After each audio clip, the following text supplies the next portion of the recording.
Hello, my dear ones. I appreciate you always tuning in to our site and taking on a pretty strong program. We run a pretty good program, and I love to hear all the testimonies. It's just amazing. It's just so amazing how you guys have applied this and worked yourself back to Wellville. Real proud of a bunch of you. Just so proud of you guys.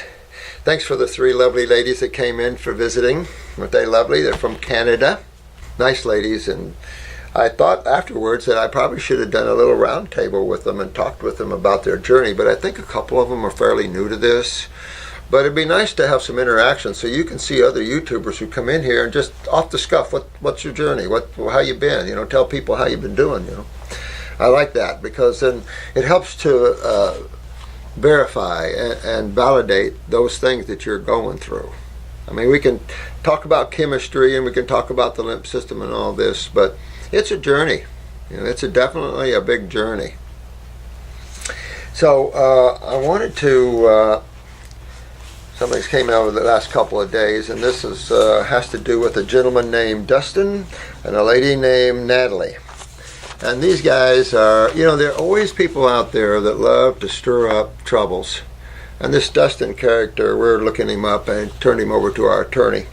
But, this is the sort of stuff that you get out there. He alluded on on a Facebook site that I had been charged with felonies in the past and stuff like that. No. No one has ever won over me, ever.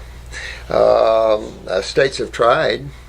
But when I see people like this that have no clue to what we've been through in all these years on a planet like this, these people are part of the problem on this planet, not part of the solutions. This level of ignorance only serves these people badly and keeps them tied karmatically. So you never want to do that. You never want to judge others. If you don't agree with others, then stay away from them. But to come down and insult others and say lies like this is only going to get you in trouble with our attorneys, because I do not let things stick. You get that by now, I'm sure. I address all your stuff. If you say something about me, I'm going to address it here. Or I'm going to have my attorney address it, because slander is a bad thing. And lies. It's one thing if you disagree. I don't mind disagreement. I've lived a world of disagreements. But when you lie, that's a problem. And so, real problems with these people like that. So, just wanted to give you all a shout out that people are out there like that. They're all over the place. They lie all the time. They have no self-worth themselves. They just, there's so many people like that on this planet. Don't be one of those. And you young people too. Don't fall into in trying to smear others, because you get yourself in trouble that way. And it's not important that way. If you disagree with someone's ideas, because that's what you're on. You're on a planet that's ran by the mind, and you're ran with ideas. And so many people hang on to ideas that are totally untrue, and they fight over these. Here's a good example. I have said about the mother's nursing, and I think Dustin or Natalie both said something to this effect about, we tell mothers to come off of breast milk because breast milk's toxic. And this is part of the mind that doesn't listen. And there's a lot of people that just sit there and don't listen. And so then they hear stuff like that. We do highly recommend that if you're a mother and your breast milk is causing excessive mucus and you're on an omnivorous diet, it is better to supplement with a high-end organic supplement, or a blend like what we have coming out, where you have all the vitamins and minerals. And they mentioned the vitamins and minerals being deficient in coconut milk and fruit juices and stuff. That's a big mistake, Dustin. Big mistake for you to make, because that's not true. We have mother's milk compositions, of course, and we have that chart up. We teach it in our school. And you might be shocked, you two, about how deficient mother's milk, human mother's milk is. The lipid content of mother's milk is only about 3%. In a cow, it's up to 13-14%. So, a lot of people just don't understand health. They haven't had the experience. They shoot from the hip. And so you guys really want to know what you're doing. And people like this, you just have to scuff them off because they have no clue. The things that they're saying are totally untrue. But if you're a mother and your baby's getting colically and stuff on your breast milk, you want to pull them away from that because it is much harder to deal with a highly congested baby where you have mucus in the sinuses you filled up, you filled their lungs up full of mucus, and you filled their bronchial trunks. People like Dustin and I have no idea how you fix people like this and how you're hurting people like this. They have no idea. They're immature. And that's sometimes disgusting and can get these two in trouble. So this is sort of the thing, is that you have to be careful because if you toxify your baby's lymphatic system up, that's the nightmare. That's the nightmare of the future. That's the tumors. These are lymphomas. This is all the inflammation, the suppression of their learning abilities, all these things like this. Yes, we do speak against that. We speak about health and vitality of infants. And if you don't understand that, I've had 40-some years working with health and infants and all that. So if you want to believe people that have no idea about health and how they work with the infants, look at where we're at. Look at the condition of our poor babies in today's world. And when you start filling them full of this mucus, here comes the fevers and cold and flu-like symptoms. Well, then here comes the aspirins and the antibiotics. And then starts a major road down to Hellville for the baby.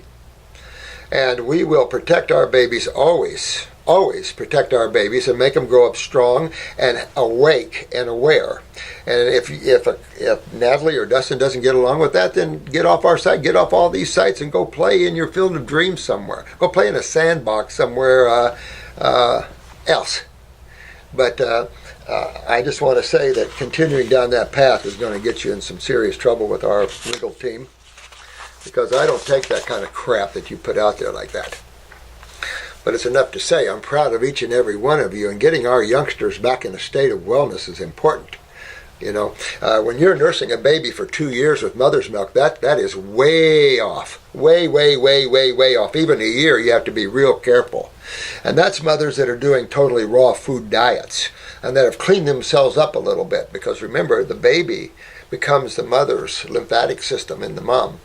And so you want to be real careful about how you congest and acidify your infants, because it isn't Dustin or Natalie that has to pay the price. It's the mothers and the fathers that have to pay the price for what they don't understand how to take care of the babies. And they take from these pediatricians that haven't got a clue. There isn't a pediatrician out there alive that can take the cancer out of babies, can regenerate babies' tissues or anything like that. So when people take opinions from people that have no idea what causes anything and an idea that they don't know how to cure anything, that's scary. But there's people like Dustin, and that's how the people, they live like that. You know, they're in some kind of surreal world of idiocy. I don't know. But we're in the real world of life and health and vitality, and it's exciting. I love each and every one of you. You guys are doing so well, and I'm real proud of you there. So I want to read some questions, Q&As here.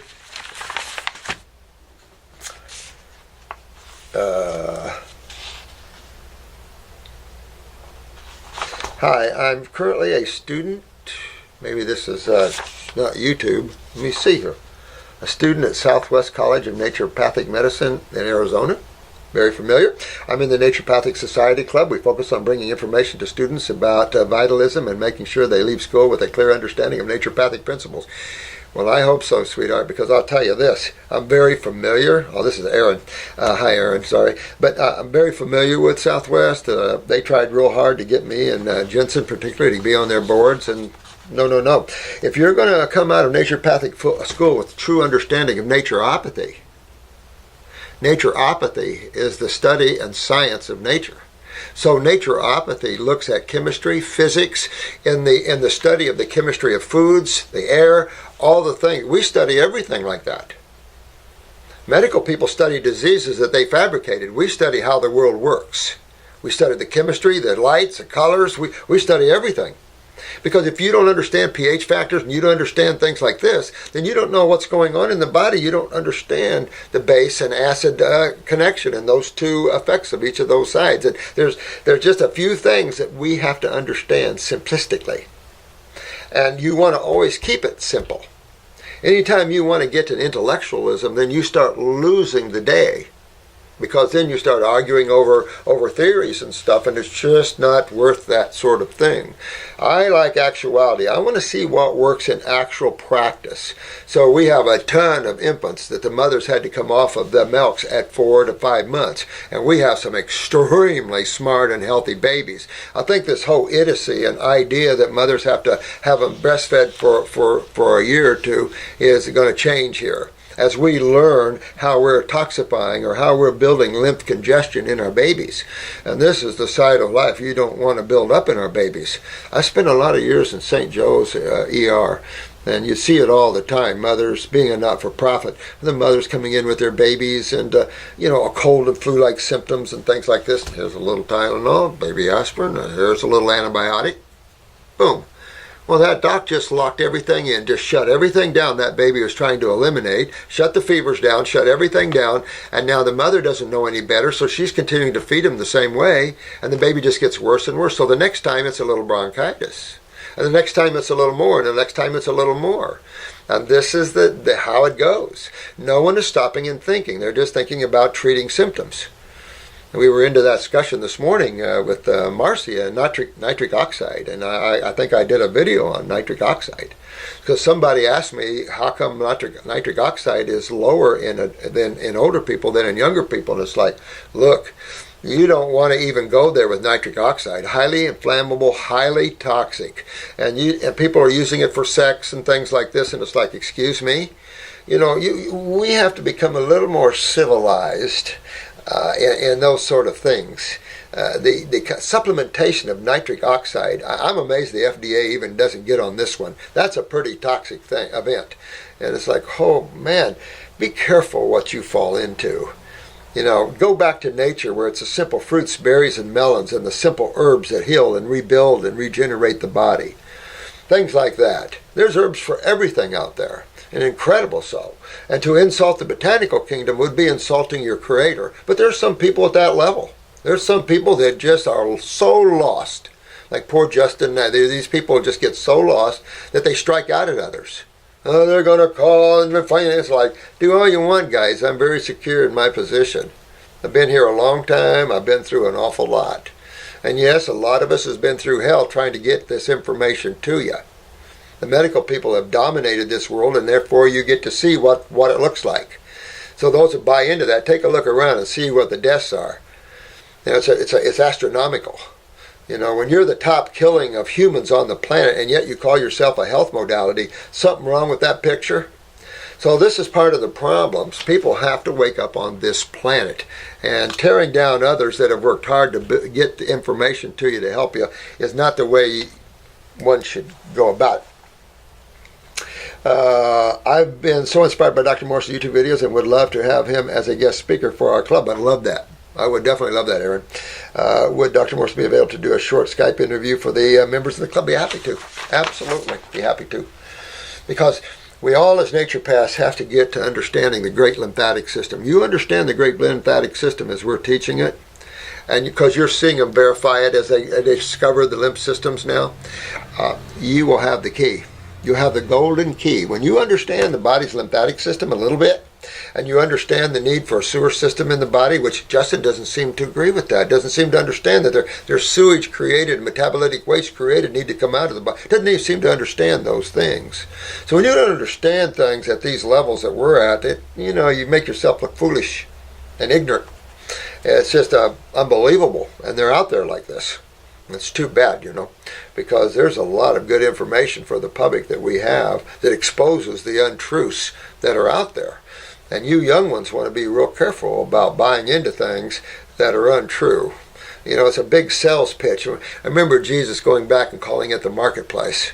And then that flips forward here a few thousand years, and then you've got head of the AMA telling 60 Minutes, let buyer beware with any type of problems with medical doctors. And so pretty soon you start to realize we're in the marketplace. Well, a lot of people want things free out there. They just want things free. Some lady was at our class, and she just felt that we were capitalists and that herbs were free. And I said, they are, honey. They're free. And she was a Malcolm X person and stuff, and I get with that. But if you want free stuff, then you don't ask someone else to spend their time and money making something for you and then give it to you. That's a little out there. If you want something free, you go out in the woods and pick them. That's what you do with that, because God did give it to us free. But in a world like this, very difficult to do those things. But if you can, wildcrafting is a big part of herbology and having fun out there. Wildcrafting your herbs and taking them fresh. And I always like fresh herbs. I mean, that's where it's at. But when you're in a clinical practice like this, reaching in countries that are deficient in a lot of this and a lot of people hurting, then you can't always, have the perfect fresh herb that I just picked out in the woods for you. It just doesn't work that way. But we're still able to put a power punch in these herbs. And if people just understood that we've kept our prices so down for so many years to help people, there's just so much to all of this that people don't understand. The Justins of the world and the Natalies of the world, they have no clue. They probably travel and stay at other people's houses. It's just like, I was raised to be self-sufficient. I was raised to make my own way in life and not depend upon others. I was raised to be strong as an individual. And that's why all our children should be strong as individuals. And we got a lot of great opportunities coming in herb farming and herb work and herb labs and healers and stuff like that that'll actually have a spin of helping people and helping people regenerate themselves. And that's what it's about, getting that suffering out of this matrix. So then we can bring it up just a little higher. And we get out of this so warring of a planet, and we just bring it up a little bit. Let me see.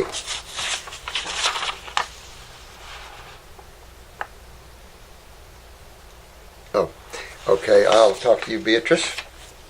Let me see. A lot of people put some stuff here. Here it is. Johan, I'm wondering if you can talk a little about the big thing that's coming, plus my feeling about wanting to break the system once and for all. It's like I'm preparing myself for a big fight, and that my whole life has been about that. Interesting. Me too. I don't know what to tell you. Let me finish this. Nothing else really matters except that huge calling. I'm preparing myself with fruits, herbs, and letting go of everything to get to that freedom I once had. This really, Johan, this is right on. You're right on with this. And I think a lot of us are feeling that battle coming, because this battle isn't just physical. You have to understand, you have a mind that exists in the mental worlds, and you have an emotional body that exists in the astral worlds. And this war is on all these levels, because this in the physical world is just a body, just an electrical / chemical body. And so the consciousness isn't the body. The consciousness is the soul, is the awareness of the individual. However, each atom has awareness to it. Each atom, each compound. It's just amazing. It's all part of this massive consciousness that divides itself in duality and plays the game of opposites. And when you understand that and you pull back from the mind, then you start freeing yourself from that. But the battle's at hand, because at all sort of levels. And I know a lot of you don't want to hear it, but we do have a lot of different beings on this planet. And some of you are very aware of this. Some of you even told me about this. And Deepak Chopra, very aware of all this. There's people that are very aware. They don't always talk about it, but very aware of it.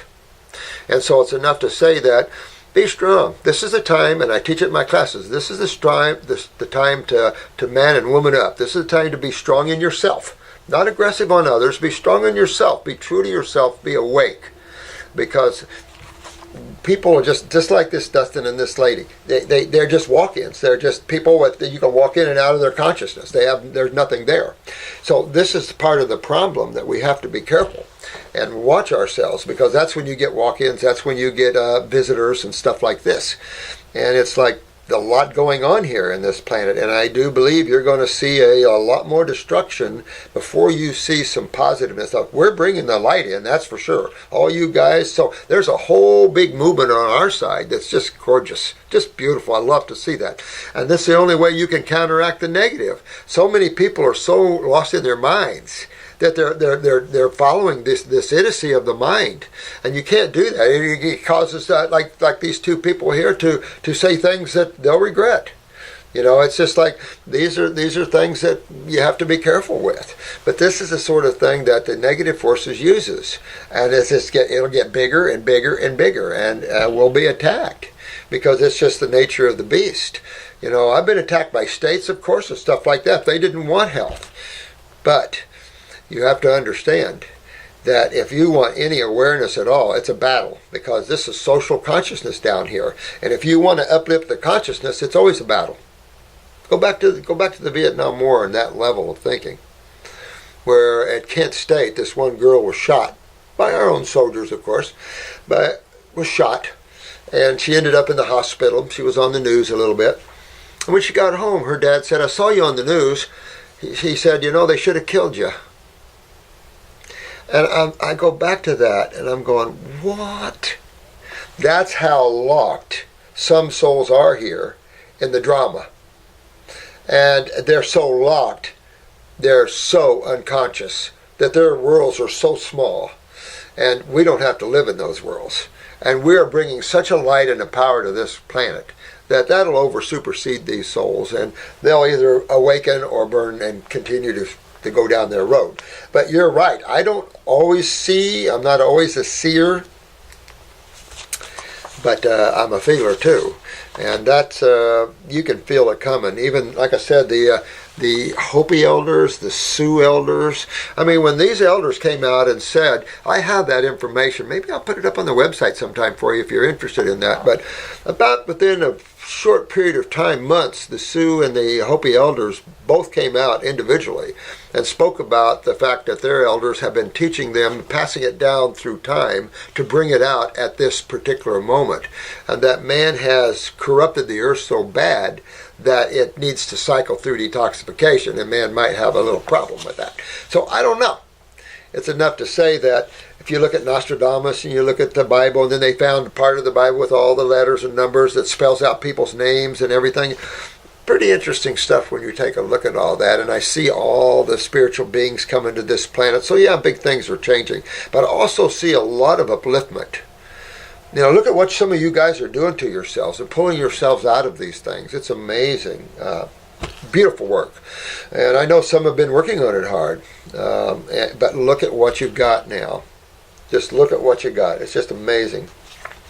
Once I feel pretty hectic, though, about this cause. I do not want to miss the flight home. I don't really belong here. Well, I'll have to say, my dear one, that we all don't belong here. This is the drama. This is the stage, and a very low stage. And this is where the movie's played out. This is where the drama is. And the drama queens. This is where it all is. And we are only looking into and enjoying the world of activity, of duality. And sometimes it's painful and sometimes it's not. Once we pull away from that and pull away from the body, we're free from that. So the best way to get free in this lifetime is stop creating. Don't want anything anymore. And you'll be amazed how God has everything prepared for you, and everything is be at your feet. Amazing. And all you have to do is just open your consciousness and get out of the mind. If you want to get out of these lower worlds, don't create more activity. Because there's a little law that says you create everything you do. I mean, it is the law that medical doctors need to learn, that all these people need to learn, and that is cause and effect. Cause and effect. Very, very important lesson. And that's what we have to understand. In understanding cause and effect, if you want out of here, don't create more cause and effect. Let it all just work itself out. Sit back, be the channel or the beauty or be the consciousness that you already are, and just let life work itself out with you. It'll take you, it'll open up things for you more than you can even imagine. You now letting go, and you are now observing God working through you. And it has a better way to do it now. And now you become the conscious dreamer in this world.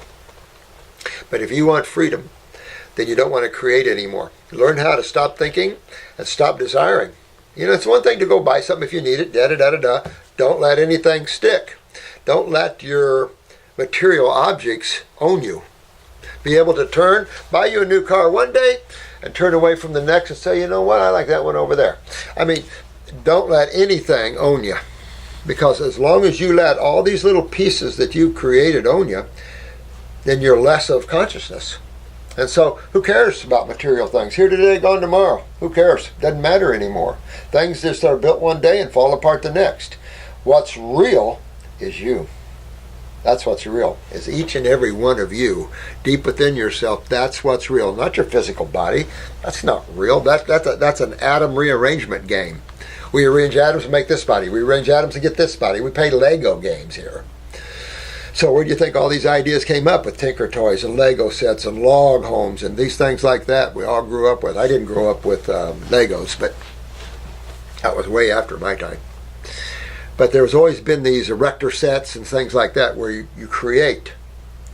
And that's the nature of God. It's constantly creating and expanding and creating and expanding. If anything gets in its way, it blows it apart. It keeps going. Those things that are weak, it destroys.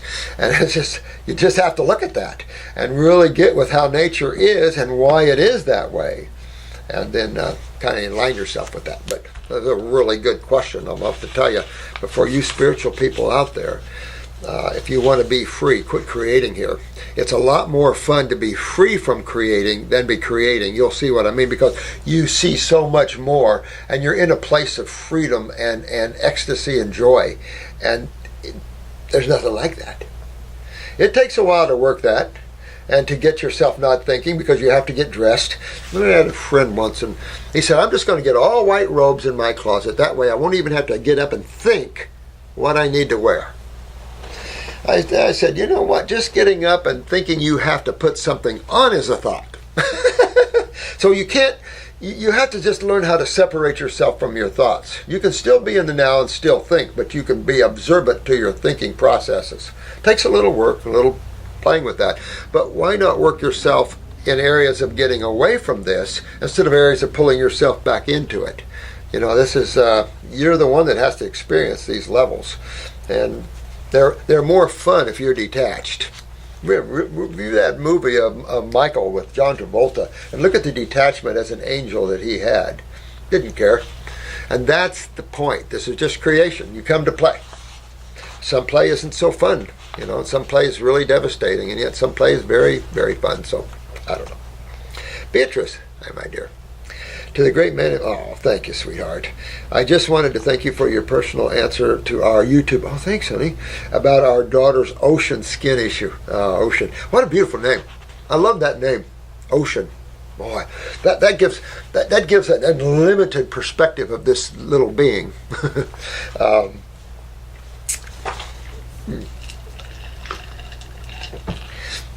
From the bottom of our hearts, it was amazing. Well, I think I did a personal video to you, right? Yeah. I am absolutely getting the whole concept of the lymphatic system. Vital that we do. Vital that we do. And remember, they keep finding new parts of this. So I think it can be exciting for their field if they're going to try and maintain that field, because like Discover Channel said, it's going to make them rewrite all the medical books. And then the other questions come in. This is a lot more acid waste now. What is the body doing with all these acid wastes? And it can't be venous dumping, because that's idiocy. So now it begs to look at the eliminative organs. Isn't that interesting? Because, you know, in a conditioned state that man is in, it's simply about ideas that are already conditioned. So to get away and discover new areas, you have to do it from consciousness. You can't do it from an already mind that's conditioned, because then your results are conditioned viewing. And you're not viewing true results, and you're not putting that totality picture together. In biochemistry, you have to start from the chemistry of the ingested foods and all the way through that process. How bases lose their electrons to bring balance to or neutralize the acids. You know, understanding all this, but also understanding there is a saturation point, and it's that keeps chemistry in balance. So there's so many things that biochemistry and chemistry needs to look at to help them understand more of what their thinking life is. So it's just understanding. Don't put too much of your consciousness into science. Pull back and take a look at what we know is true in science and how that applies to what we know is true in health. And then it starts making sense. Then you're not working with the conditioned mind, because you're actually looking at actuality, things that are in motion that work. It makes complete sense. I am infinitely dedicated to this cause, to transforming myself and then helping others. Thank you, Beatrice. You know, this is important to get that too, because once you do, it simplifies the whole world. You think God put us there to be complicated and have all this medical jargon that no one understands and all that? No, no, no. That's part of this elitist narcissism that those souls have to work through. You know, we have our karma to work through. They have their karma to work. Everybody has their karma to work through. But it is important to understand that, you have to be careful in the treatment concepts, period. And that just gets you into more trouble. You have to ask cause and effect. What's causing this problem? What system is this? And the problem, without an understanding of a little acid and base and a sewer system and a little bit of that, it's hard to look at that. It really is. Normally we'd just be eating fruits and berries and melons, not even thinking about it, and using herbs if we got a little sick or something. But no, the humans are in a mess, big time, and I mean in a serious genetic mess. And so the only way is this level of thinking and using the herbs to regenerate tissue, things like this. This world needs this level drastically. And if some doesn't understand it, they just have to then go out and get other experiences until they're ready to understand it. You know, each are different levels. And some people come screaming and hollering, don't they? But beautiful, Beatrice, and definitely. But work on ocean skin. You know, there's so much skin problems, but you have to realize that, the skin is an eliminative organ. These aren't diseases. We're not plagued like that. We create. And that's the most important spiritual thing we can look at, is we're creating this problem. Thank you for helping me to understand how I'm creating this. That's a blessing I have for all the books I read, like Arnold Ehret and N.W. Walker. I read all these people, of course. Books after books after books. I've read libraries of books. And, I learned how I had to pull back and understand how I feel about this and my experience in conjunction with what I was reading. Because a lot of the authors, some of what they say is good and some not so good. So you just weed out what's not for you and take what's for you. That's all this is just for you. And what you can handle and where you're at, and if you're awake enough to handle higher truths or not, that sort of thing. But if you look at the world right now, it's not a really happy place and needs to become one. And you can't infuse it with more mind, because that's the problem. You have to infuse it with love and spirituality. See? Yeah, when you have problems with our way of thinking, then all you have to do is either get away from us or then challenge our way of thinking. I don't mind any of you asking me about milk drinking for infants and things like this. No, not at all.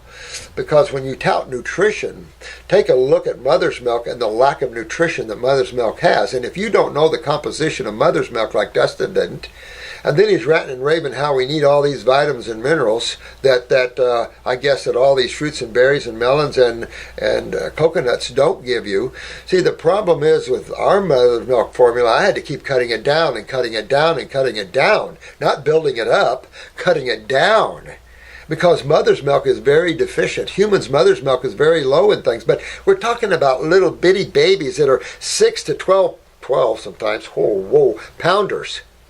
When we're talking about baby calves and baby goats, we're at a different poundage, aren't we? Thank you.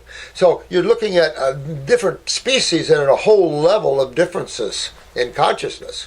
So a lot of this is not even being considered in the allopathic thought of how you raise kids. Take a look at our kids and how much trouble they're in following the allopathic thinking. Can't do that anymore. It's a mess. And so we have to turn around that mess. All right? So thank you, Beatrice. Love you. Thanks, honey. And if I can help mothers turn on like this and help their kids get well, it's just so beautiful, because so many kids are suffering like ocean with the skin problems. It's all over the place. And I see it all over the news, and all these cystic acne and all this pimples and stuff like that, and then all the psoriasis stuff. It's a nightmare. Very, very, very fixable. and you want to fix it, because this is the lymphatic system, and this is lymphomas. This system takes no prisoners. And just because a lot of people don't understand it doesn't mean we don't.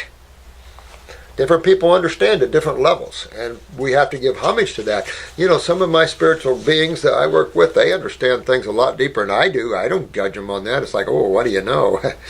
I love people that have a wisdom and awareness of levels that we're not privy to, because look at the stuff that we can learn about higher things.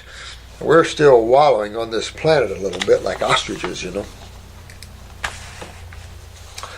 All right, has anyone studied the chemical makeup of sediment in the urine from people who are filtering versus those who aren't? Well, not really. And it would be nice to take it in. Any of you guys can take it into a lab and have them look at it anytime you want. We've had urine analyzed, of course, and then we get urinalysis all the time, which isn't real complete, but still you get to see what's in there in terms of blood or immune cells or things like that, which generally you would see when you have problems in the body. And so, yeah, you can see little bits what's in the urine that way. But when you see all this sediment, those are good acids. So, yeah, have fun doing that, for sure. Years ago, I had some, and I don't remember. We only have a little state lab here in this town, and generally they're for water purposes, So we have a problem finding good labs too, but you guys have at it and have fun doing it. Absolutely. And comparatively, it'd be fun. Because some of the stuff that's coming out, wow, massive stuff, You'll see proteins, of course, some of your oxy groups. You'll see different groups coming out, definitely. I know you don't recommend getting lost in intellectualism, but I like it. I know, but you know what? I do like information, so I teach this to free you guys. But when it comes down to the bottom line, Marcy and Attila are the same way. We like information, we do. So I do like intellectualism to a certain point. When it becomes narcissism, though, that's when you break off and you got too much. It's important to use the mind. That's how you navigate here. It's difficult the more now you work to navigate and remember things. That's for sure. But at the same time, I have no problem with information, good information. And that's what we're looking for, is good information. So yeah, I love labs that look up things. There's so many. That's what we were just talking this morning with Marcy. We would like to have a lab of our own. So one of these days, we all get together enough, we'll have our own lab.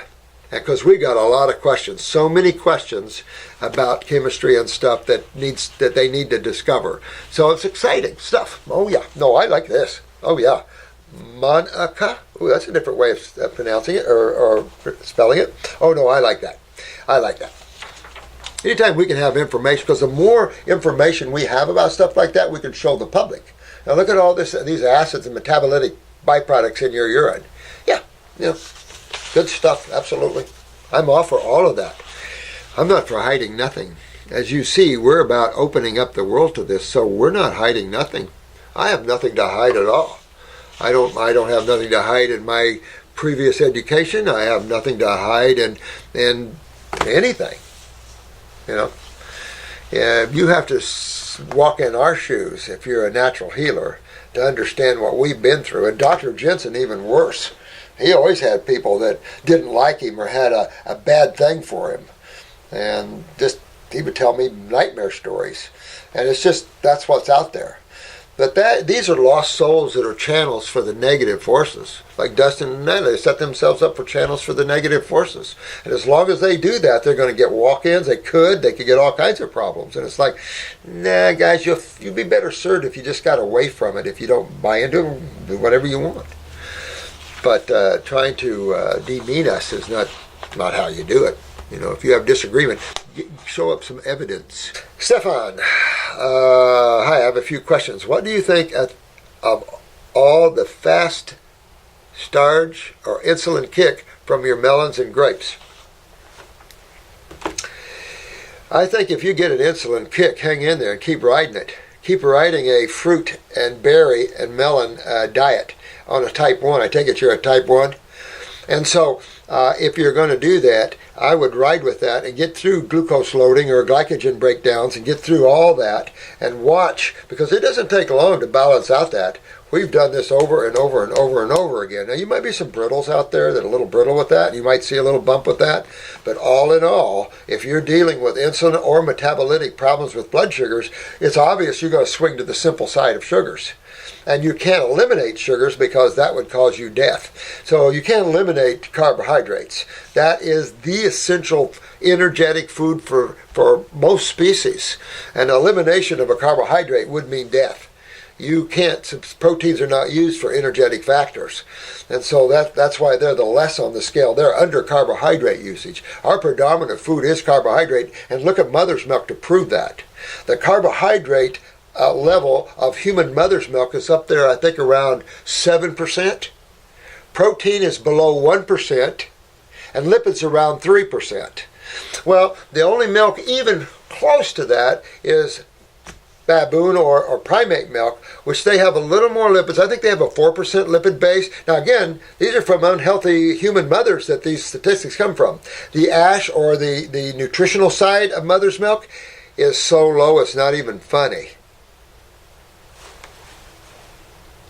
So, what the mother consumes, of course, is important to get to the baby. So the raw foods are vital to that. But when you're eating all these raw foods full of this nutrition, and yet mother's milk isn't changing too much in regard to that, interesting stuff. There's a lot of fun research that can be done with mother's milk. Raw food mothers, you know what I'd like to see is a raw food mother that has cleaned their lymph systems up really well. Especially more on the fruitarian side. I'd love to see what their milk chemistry composition is compared to, let's say, someone that has a standard American diet or standard worldly diet. It'd be interesting to see the difference in the composition of the milks. And then, of course, you have malabsorption factors to consider. You have all these other cofactors to consider in terms of looking at mother's milk. So when people come out there and they come wham-basting, this milk is all this powerful stuff. No, it isn't. And you have to understand that milk and its proteins have to be in harmony with the species. So when you get into cow's milk, goat's milk, these proteins are out of harmony and creates an immune response called mucus. So when you get enough mucus, then you have allergies. And then when you have allergies, you start suppressing the lymphatic system. That's what they do. And then you keep filling it up. And then you get allergic to this thing, that thing. Pretty soon you're allergic to everything. And it's simply your lymphatic system that's the problem. Clean it up, fix it up, and you're in good shape. These are good questions, guys.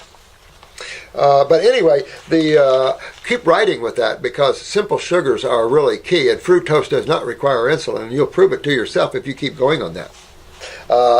Marcy, matter of fact, maybe I'll turn this over to her and let her address it to you as well. She, when she stays on her just fruits, that's she's down to almost zit.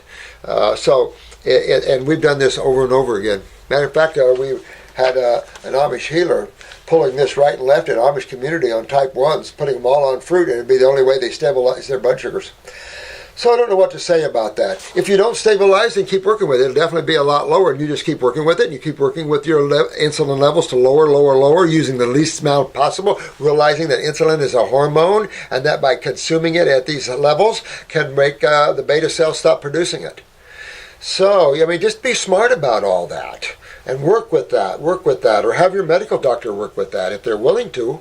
You know, we're not opposed to working with medical community at all. It's them that are opposed to working with us.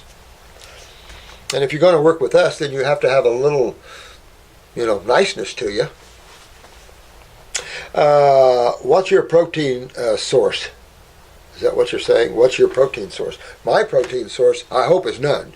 Although I cheat a little here and there, of course. I get a little nut here, a little bean there. But hope none. Because remember, proteins are unavailable to the human body until they're broken down into what? Amino acids. So you've got the stomach kind. We were just talking about that this morning again, how another good reason why the human being is not a protein eater is the low hydrochloric acid really in a Homo sapien versus that of an omnivore. And the fact that when you get down around 2 pH or a little below in the stomach, a few inches down, you have to get that all the way up to 7.5 to 8. Or you don't have any digestion going on well at all. You're not activating digestive enzymes. So for a human, in their duodenum, I don't know what the duodenal pH is supposed to be of an omnivore, I have no clue. But I can tell you in a herbivore and a frugivore, it's going to be about the same. Because to activate proper enzymatic action, amylase, tylen, you have to be up in the 7.5 to 8s. And believe it or not, it's also with trypsin and chymotrypsin, and they're involved in breaking down the polys and to the peptides to the amino acids.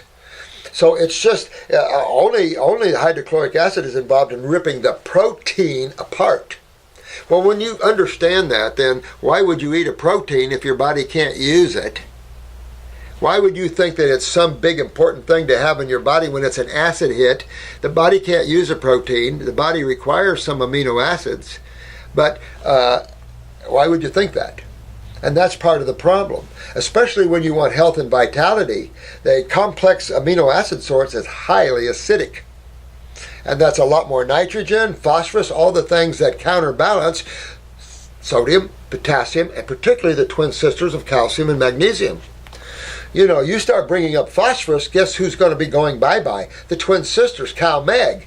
And so either way you look at that. If you go too high with the electrolytes, we were talking about that in terms of getting these alkaline waters way up there, you can hurt yourself with, again, leaching phosphorus out of matrix as opposed to calcium.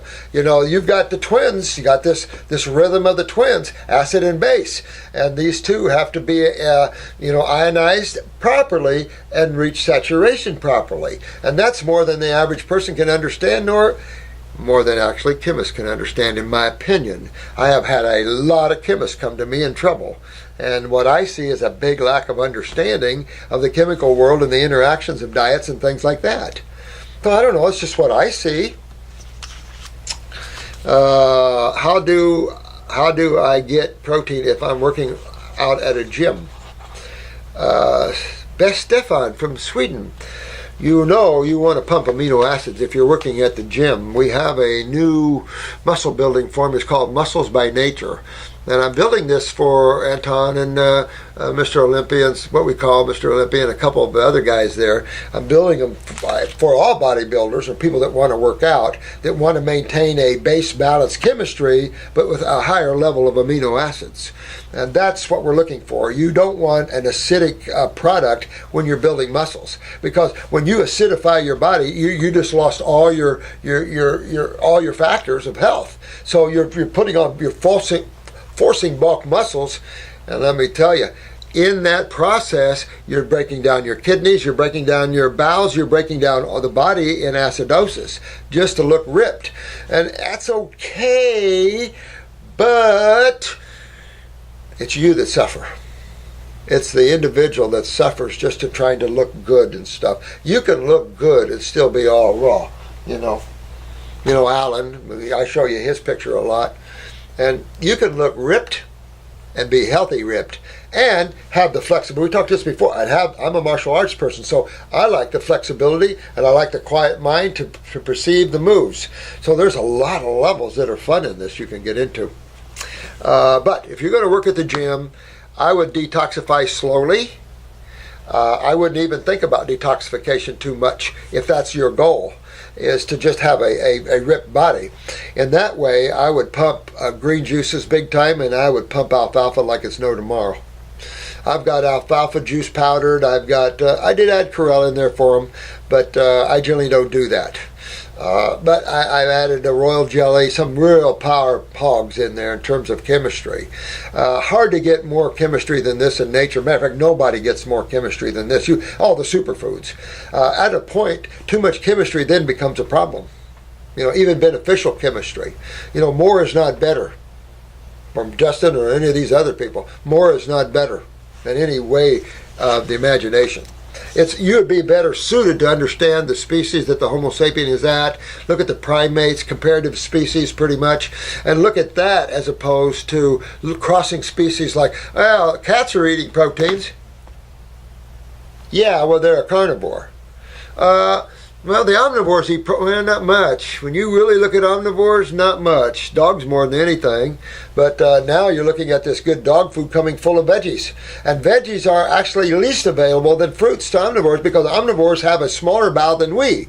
Anyone with a smaller or shorter GI tract than us has a harder time with vegetables. Vegetables are long, extensive digestive processes. Look at the design of a herbivore. Look at the design of an elephant or horse. And look at how much they eat compared to a silverback. Silverback doesn't eat that much compared to a horse who's always grazing. Just things to think about, That's what I would do but here's the problem. As soon as you start eating raw, I don't care if you just went on a lot of fruit for breakfast and you had salads and everything for the afternoon, you're still going to start detoxing. You cannot stop your body from wanting to be well and healthy. So go slow. Go real slow with that and pump up with the greens and the amino acids in that way. What about cold food? Store match all the time. I don't understand what that means. Cold food. I think there's a misconception with cold food because you have cold food to keep you warm. Cold food can't keep you warm. That's not true. Cold food hasn't anything to do with keeping you warm. That's a thyroid issue. That's the rate of metabolism. When you're looking at cold food, you're looking at base dominant food, but your body is base dominant. You actually, if you're going to use the word cold, you have to apply that to your body because your body is a base dominant body, not overly base dominant. That's important to understand, but it is base dominant. And so that means that on the colder side, you're healthier. So when you look at, you have to also take in consideration your environmental influences. So when you go down to the tropics, you're in an acidic zone, and the foods are base dominant. So when you're looking at this, if you're suggesting cold, that would be consuming cold food in the winter up north. Well, if you're living up north and you're in trouble, then you can't get around it. That's nothing else. Warm up with something else, herbal teas or blankets. But your dietary nutritive mix for the Homo sapien is a base dominant food. You have to have a base dominant, meaning an alkaline dominant diet, where the pHs are not above or somewhere in the 8 range. Or you change that blood, you influence the blood viscosity, pH, all of that, and nothing ever good comes of that. So there's a lot of reasons to look at these things. But I get where people are cold, but the reality is people are cold for a lot of reasons. If you're on a detoxification diet and you're in cold countries, you're going to be cold without fat. This is why people who live in Canada and especially further up in Alaska and stuff, they eat a lot of fat and blubber. Because it isn't the protein that keeps them warm. It could, but it's the fat that gets you on there, insulates and keeps you warm. So that's difficult because ketosis can result with that, another form of acidosis. And so you got to be real careful. Man wasn't meant to live in these hostile environments. We do, and people love it. But for those few, have some greenhouses. I know there's that one Alaska guy that has growing an orange tree in a greenhouse way up in Alaska.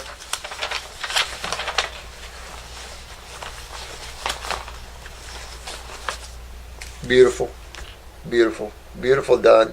Hand done by a young girl, 10 years old, I think. Beautifully done, beautifully done. Let me see, I've got a world of questions here. So many here, guys, oh.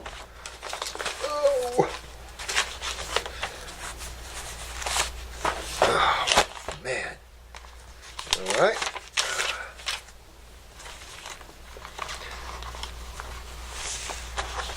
Hi, Doc. This is, that's a tough word for me to pronounce, so I'm just going to spell it. Mummufucca. I apologize, my friend. Don't know how to pronounce that. Well, thanks for being here, and everywhere. Always willing to heal everyone. Such a total achievement. Oh, thanks, man. Thanks. I can always use good blessings. Thanks a lot. Some other people don't appreciate it, of course, but then there is those that are immature, those that want to tear down others, those that don't get things, and it's just sickening, They don't understand the fight we've been in just to bring purity and love to this planet. The battles and stuff like that. It's terrible stuff. Bless you, my friend. Now, I have just a few questions that might not necessarily require the same amount of responses. Okay, that's why I trust you and your synthesis ability. This world needs more of this kind of pills, not the same old crap they're constantly selling in a white and clean fashion and brand new names. I agree totally. Holy moly, that's simply pathetic. So feel free to take all the time you need to answer, but hell, you can just express an immediate spiritual silence as well. Sure, I'll enjoy watching your body reaction, tell you almost everything. Okay. All right. These are the points. Okay. Considering it from a very large perspective and knowing about the absolute classification of these things we humans use to call alkaloids, what's your idea about their role in biology and evolution and mutation of organisms? Well, I think alkaloids are very much like tannins. You know, alkaloids have always been a little hard on the liver, and tannins, of course, very hard on the kidneys and bladder. So I was a little addicted to sweet tea, but these tannins ripped my kidneys and bladder badly. And alkaloids can rip the liver badly and things. But in plants, as a rule, almost all plants have a form of alkaloids in them. And they're hitchhiking with other things. And I think the real problem comes in, my friend, when we extract alkaloids and use them in the treatment with pharmaceuticals. You know, that's where you really extract the buffers and things. In nature, when you're eating a food that has licorice and stuff like this, these alkaloids don't hurt you. Comfrey, they've tried to shut down comfrey because the alkaloids in comfrey, yet comfrey leaf. You'll find more in your roots, of course, and you could argue the roots maybe are the less desirable of a plant for humans. But when you get in trouble, some of the roots, burdock root is an incredible root. All the barbarous families are roots pretty much. They're incredible for liver. When you get in the roots, you're more into the GI tract, the liver, the pancreas, that sort of thing. And when you research them, that's what they're all good for. And so, I don't know what to say about that, other than that. Alkaloids can be a real terror, and so can tannins. But so can any chemistry. Look at arsenic by itself. Anytime you start breaking down buffering bonds and synergistic bonds that make that part of chemistry nutritive, then you start creating isolates. And that's when you get the real hits, is when you break these down into isolates. In terms of the idea of alkaloids and things like that, I think they are more hepatic. More hepatic about overstimulation of these tissues, like anything else, of course. What's your idea about their role in? It's interesting to note that some of them are some sort of nutrition that can be toxic at the same time. Well, I think that goes into, again, the synergistic action that they hold with their counterparts, their brethren. When we're eating a fruit, it's like each one of us individually, we all come together. All together, we're the piece of fruit. And so when we start tearing us apart from that, then we each can act individually, has a more detrimental effect on the whole as opposed to acting as a whole. So, in that way, I suppose. I don't run across alkaloid problems, to tell you the honest truth. I don't work in that field too much because I do use comfrey and licorice a lot. Love them. Love them. And if you're running low blood pressure and you're going out with it, you want licorice root bad, because that'll get your blood pressure up quick, better than granulars. So licorice is vital in herbology and in the world of acts as natural cortisol, regulating blood sugars. It has all kinds of good stuff. So there's a lot of good stuff here for people in that. But I think that, like you say, when you get into chemistry and stuff, and they get into alkaloids and isolates like this, and they're doing their lab work, and they see alkaloids having an effect on this, they're using the alkaloids as an isolate. That's how I feel about it. I think synergistically, everything has a level of conscious to it that's set in the matrix of that expression, whether it's a fruit, a berry, a melon, a plant, or whatever. And in that expression, that is a nutritive. And however way that works in the human body that way, to look at all that is gigantic to me, because we have to start with a new lab and a new awareness and how we trace these things out, instead of where we are now in biochemistry with so many theories. It's just not good, my opinion. But I think any chemistry can be toxic to you. Vitamin A, good example. Gerson was recommending 100,000 units of A and 100,000 units of beta carotene in their cancer protocols. Well, I've always held that to be way toxic. Oils are toxic, and you get way out there in individual oils, and you can get up in some toxicity ranges. So I actually agreed with the FDA on that one. I just thought that was a wrong move to try to, because when you understand the lymphatic system as we teach it here, and you guys are getting that, things become less of a mystery anymore. You start to see the real problems. And as a rule, the only where you're going to be concerned with alkaloids would be in the herbal side of that. But your vegetables are very much herbs. And so then you're more in your roots and tubers and barks and stuff like that, maybe. Let me see here. Unique properties from this, both physical and emotionally and spiritually. Exactly. See, and that's where I've been privy. They've showed me some things, so I'm up to speed on plants on this planet and stuff like this to a certain extent. But I think that for me, I'm here more to awaken and to help people out of suffering, as opposed to get too lost in this sort of world. I had my years of that where I just would pore over all the books and just dig into it. But I put all that aside years ago when I realized I was becoming an intellectual hound. And I was getting confused because I was a fruitarian years before that, and everything just fit. It just made sense. It fit. I felt good. And then I opened up health food stores. And then come to mind, oh, yogurt. Oh, look, it's got beneficial bacteria. It really has a bacteria for itself. Let's face it. Lactobacillus bifidus. We don't have to supplement those. Look at that. And then, put a lot of fruit in it. It's healthy. So Columbia yogurt, Dannon yogurt. I sold different yogurts in the health food store, raw milk yogurts. I got into raw milk a little bit, raw milk cheeses, and it's like, it's good for you, right? It's raw. So I come through a stiff learning curve because I felt like I undo all the years that I did fruitarian and stuff. I felt like I almost undid them by going and eating healthy nuts, grains, whole grains. And then when I became friends with Jensen, we had a lot of talk about that because he fell into the same thing. Whole grains, raw milk, cheeses. That was the day. Carrot juice fast and stuff like that. Well, I hope that I'm teaching you a much higher level of thinking because we didn't go very far in those earlier years with that. There were some credible cases that we cleaned up, but nothing like what we're doing now. And you have to understand that growth and awareness sometimes breeds simplicity, not more intellectualism. More intellectualism just takes you down the world of being lost more and more and more.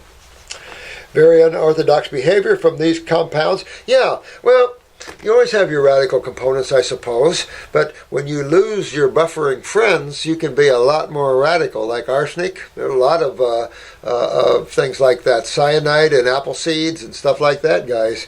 So, you start compounding those little puppies, and they're not too friendly either. But in their proper ratioed perspective, they have a nutritive hit. Just because we don't understand where that nutritive hit is, that's part of the problem in this gigantic, it's almost as if God says, so you think you understand me? All right, look at this. And it's just like every level we expose becomes deeper in its intricacies and its infiniteness, and it's like now there's no more Big Bang Theory. There's so many galaxies that they're unfolding. So it's okay. There's no beginning and no ending. There's nothing else we can say about the universe. It's so massive.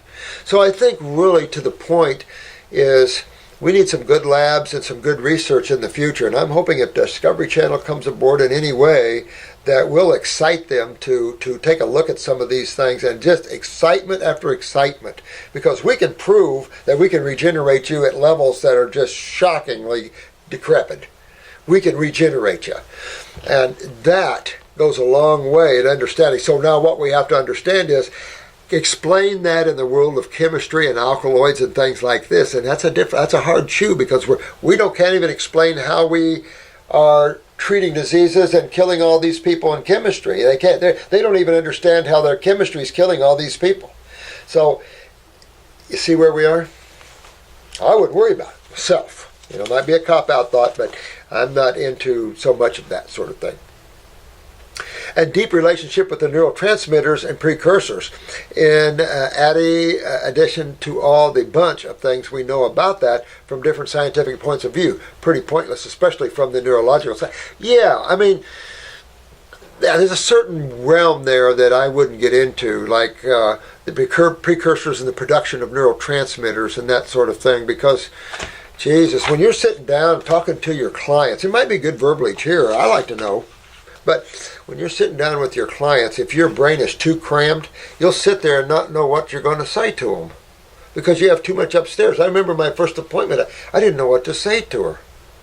She lost all her fingernails doing a detox in the Bahamas. She just went from a New York City diet to a fruitarian diet. And of course, remember when you start detoxifying, those things that are weak can leave you, including your hair. Teeth can loosen up.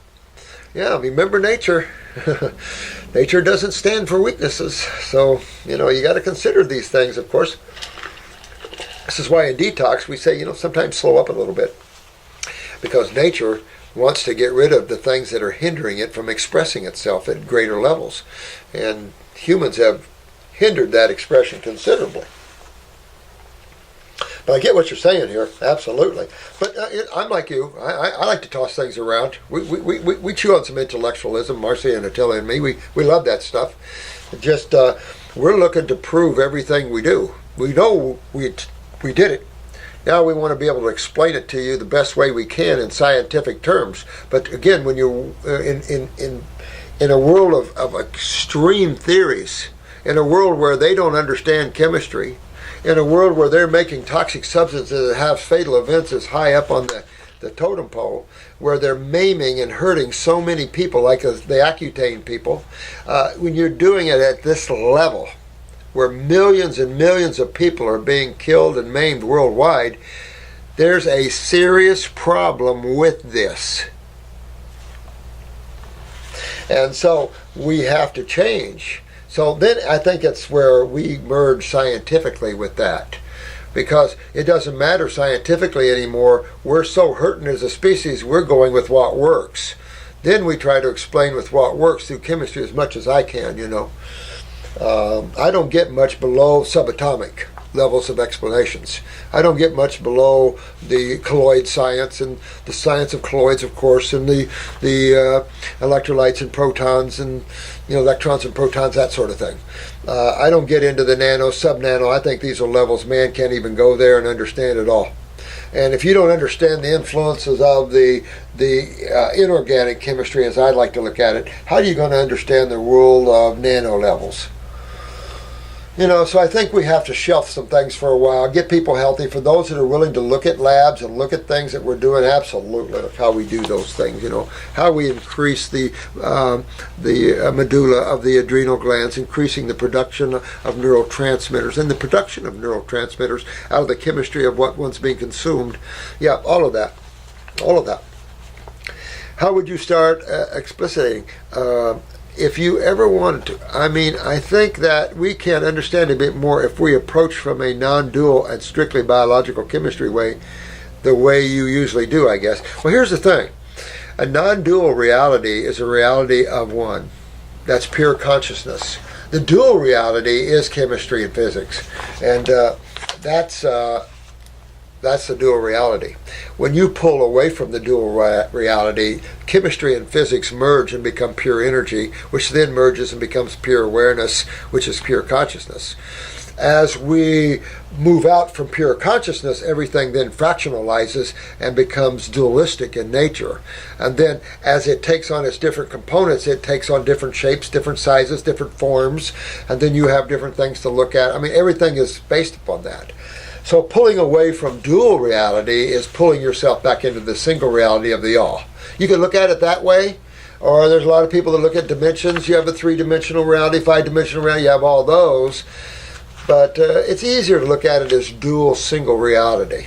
And it's just easier for one to, and simple for one to, because the simplicity of consciousness is that it's already present, ever present.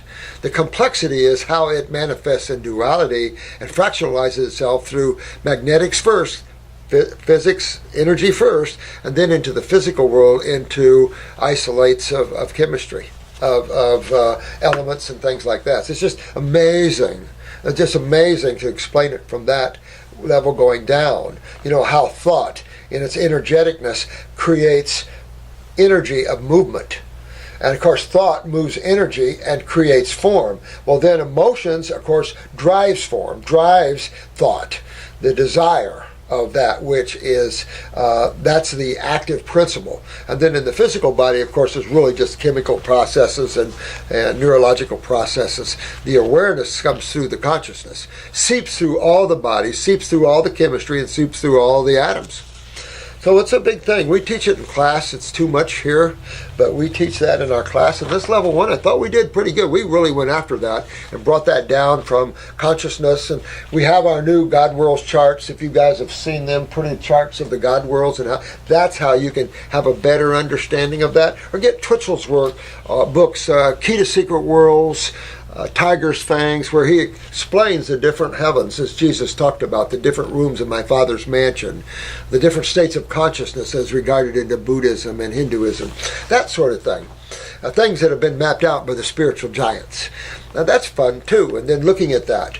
I think that things that pull me into more finiteness, I'm avoiding now, because my body just does not like finiteness. I don't want to be pulled there. I don't care about it. You can't explain there. You're more individualized there, like alkaloids and tannins and things like this, coumarins, and all the other active principles that are out there, which are being labeled every day. New active principles are being found in plants and given labels every day. So it's like this is a world of massiveness, but it's a world of deception too, because this is the chemical world of illusion, of duality. And it's simply the game. And this game can be played out on the scientific world. It can be played out in the worlds of housewives, in the worlds of factory workers. It's played out everywhere. It's still the game. So whole is always better than fractionalized, no matter what. And when you fractionalize, that's when you start seeing symptoms from that. Negative symptoms sometimes from that. But it's like estrogen or testosterone, we can give that back to you. Or you can take nitric oxide, insane stuff like that. So I get where you're coming here. Then I think it's accepted that masculine has a really nice parental relationship with no less than ephedrine. Well, yeah, I mean, of course you're going to find, I think, your masculine and female principles in chemistry. Oh, yeah. I look at acid and base as male and female. And then when you look at ephedrine epinephrine or norepinephrine or dopamines or acetylcholines or anything, or your corticosteroids, you can look at them as male and female principles. But if you look at them as male and female principles, you'll find more female principles in the human body than male principles, using the acid as the male principle and the base as the female principle. Now, there's a lot of males that accumulate in the human body as byproducts, metabolitic waste and the like, and they become the problem if females are not being consumed to buffer them, and where the men have been consumed at a high rate, damaging in terms of proteins, damaging the eliminative organs and stuff, so the females now have a much harder way to go. You can get into chemistry and the feminine and the masculine, oh, absolutely. I love to do that myself. Your different elements. You've got your base elements, you've got your cal, meg, sodium, potassium, all your earthly elements. Those are generally base elements or anionic in nature.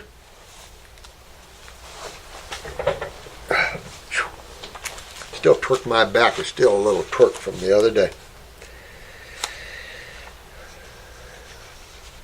Yeah, I'm just going to leave it at that because we're getting a lot of things for these people to listen to here. I'll tell you what I'll do, my friend. I'll look at this more, and then I'll go over this with you because I don't want to get too lost here with people.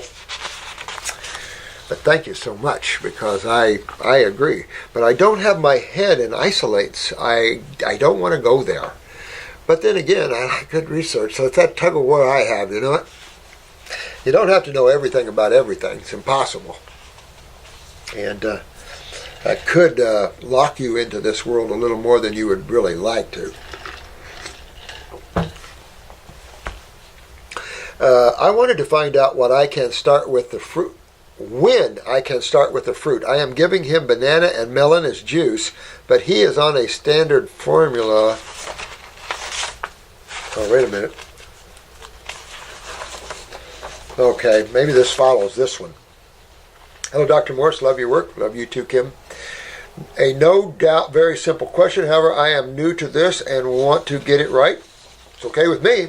I have been eating just fruits and juicing for 2 weeks or so. Is there a limit to how much fruit can be consumed in a day, and can it be any fruit? Warm regards, Kim. I wanted to find out when I can start with the fruit. I am giving him banana. I don't know. Is this your son? I notice his little feet always feel damp, sweaty. Okay. Now, Kim, are you talking about your young lad there? Oh, it has to be, because I would love to get him off formula. I am not able to breastfeed. I am trying. Kim, we're within a week or two of having our infant formula. I highly recommend you try that. I have mainly fruits in there with some berries, some banana powder, some coconut powder, not much, because again, when you look at the composition of humans' mother's milk, it's shocking that it is so low in nutrition. And when you look at these baby formulas, where's the two I had? I guess I left them somewhere. They're disgusting. The lipid, the fat content is way too high for human infants. The protein, our protein and lipids, they don't care what mother's milk has in them. They care how the society views it. We don't think that way. I don't care how society views it. We want truth. We're tired of acidifying our babies and then having them killed with medicines or getting them inoculated and seeing that side of it. I mean, it's just so bad out there. It's not even funny. We have to turn things around. And we're doing it. I think we're doing a good job. I think all of you guys are so beautiful. You guys are doing such good jobs. I feel for this planet in a lot of ways. You know, I don't know why I have that. But I'll say this, get him off. Unless you, I don't know where your breastfeeding is and everything, but as you get on fruits and stuff, you're going to detoxify your baby too. So if you're not breastfeeding, you're on the formula. These formulas are horrible. I had about 3 Honduran MDs in my office years ago. And this group cares. I quit donating to anybody like that. This group cares. Was down talking the Honduran woman out of breastfeeding and going to these formulas. What? Now, I will say that if you're on a high-protein diet as a female, wrong diet, and your breast milk is going to become acidic, and acids create more problems in babies' digestive tracts, colicky, and all kinds of mucus things like that. So, yeah, problems. But changing the diet of these ladies, then they'll have good milk for their babies. I'm not opposed to breastfeeding. Are you kidding? But I am in a woman that's highly acidic, and their lymph systems are bad, and they're just detoxifying their babies up. Not smart, because you're the one that pays the price, and then the poor baby, that soul, has to pay the price using that body. So you have to be real careful. Think about things out and beyond what our society has. All the children around us are raw babies, and every pediatrician is saying the same thing. Wow. Oh my God. Every one of them. We don't have babies that are not doing well on raw foods. We don't have them anywhere. If you've got one, we need to look at that and see what's going on with the baby. What genetics and things, because they respond. I've had the knitting procedures, kids with that, and everybody responds with fruits. All these babies respond well with fruits.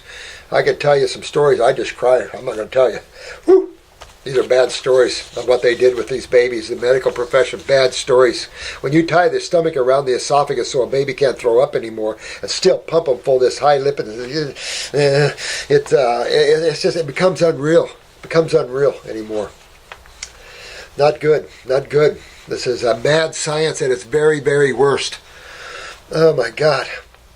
So, I'd be real careful with that. Look at our formula. We'll have all the nutritive contents on it. It's going to be more than mother's milk, because you can't hardly find a food like that.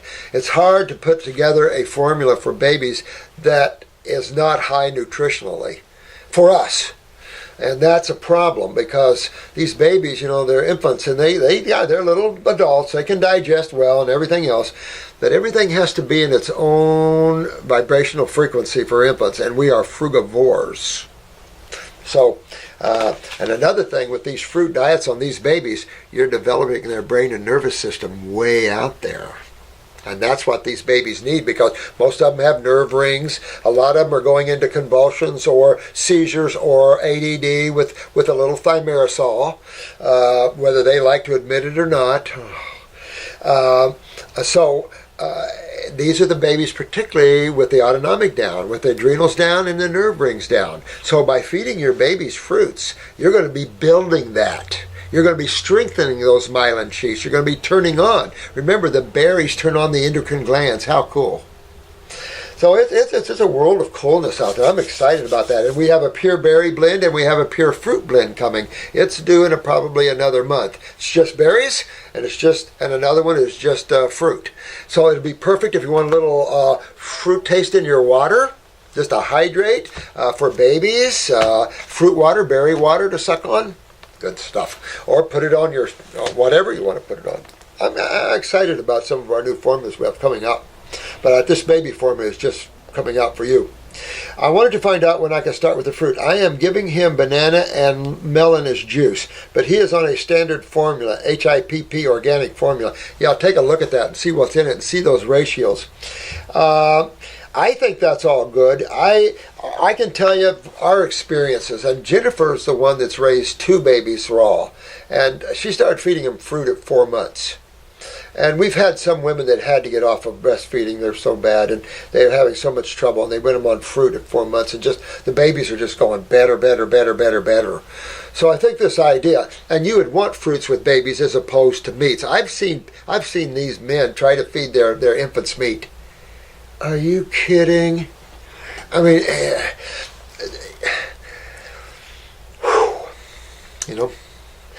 especially with an infant, you would want fruits. Especially with an infant. You keep those kidneys open and running, you get them flushed, you turn on the nervous system, you ignite the endocrine glands. There are plenty of amino acids for muscles. Our babies don't grow like a calf, so we don't have to have that much amino acids or proteins in the milk. And obviously they're not, because it's less than 1% protein in humans' mother's milk and 16% in cow's milk. That's a huge acidic difference. So, if you could find a good formula, and I love our formula, there's nothing in it. And we tasted these formulas ourselves. They leave a sticky, gluey, lipid taste in your mouth. Horrible. Ours leaves a clean, fresh taste. Big difference. Taste the difference, guys. Taste the difference. You adults taste the difference of what you're giving those babies in these canned foods. Canned! Oh, man. And these are our little babies. Terrible. Beatrice Morse, huh? M-O-R-R-S. A question came to mind to ask if Dr. Morse has explained or can explain the body's elimination process, and if there is a specific time when you should not consume food for the elimination process to complete its course. Beatrice, I do like that question. You bring up a really good little question there in regard. In terms of the first part of that, we've covered that probably on a lot of videos about the elimination in the human body.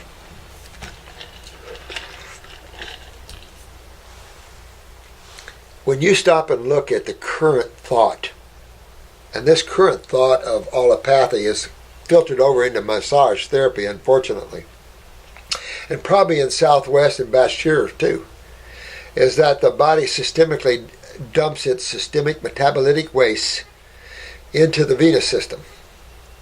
Well, I've told you before that we have a lot of college professors that even teach allopathy, and they've had some serious questions in that regard.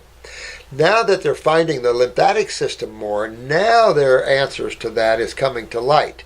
Now they're seeing that there is elimination channels for this. Now remember I said on the last video that they are now transplanted the first penis. and that the surgeon said there's a lot of lymphatic considerations. This is a tough surgery. I respected that guy, and I thought, you know what? That's smart surgeon, because you have to have this gigantic lymphatic system, even though little understood allopathically. We understand it considerably. And when you look at the skin and you look at the kidneys and you ask these, and you look at this, these are eliminative organs. What is the elimination through the skin and kidneys for? And what in the body has to be eliminated? Well, when you consume chemistry, that chemistry has to be utilized, at least whatever the body can, depending upon what? Digestion, absorption, utilization. Right. So to get to this elimination, you have to have these first three working well. So when the body uses or doesn't use something, it's like a vampire, sucking out the juice and spitting away the body. These bodies are generally the acid components. All the electrolytes and all the energy factors have been eliminated, whatever specific individual energy factor that was for. I mean, there's just way too much individuality in these levels of atomic levels and subatomic levels. There's just too much we have no idea. So that's serious. So it's enough to say that there is a whole process of oxidation, ionization, methylation, crib cycles. There's all kinds of cycles and just all types of factors and cofactors. The fact that science is beginning to map some of them out, get quite intellectual on you. I was looking at some of the pathways the other day and said, you know what? I don't need this in my life anymore. Because I don't need to spend my life in my mind anymore. I'm quite content where I'm at. And I don't want to be pulled into this world more. I want to be pulled away from it. Because all we have to do is give you the truth and those things that work. And work them. They work well. You find your remedy. Open yourself spiritually. Become conscious. And you've got your mix. You've got your perfect mix. And that's all we're about. We're only about simplicity and getting people back on the road of true healing and health, and we're about waking people up spiritually. That's it. I have no agenda, no other reason. I was brought here for this. You know that by now. I've been educated to that. I've been sent through different cycles on the inner worlds. I've been, so I don't know what to say about that. But I do like the other part of this question. Food for the elimination process is complete. Let's say specific time when you should not consume food. I do like smaller meals more often. I really do. I think that's better. The least you can tax your digestive system and things like that, the better off you'll be.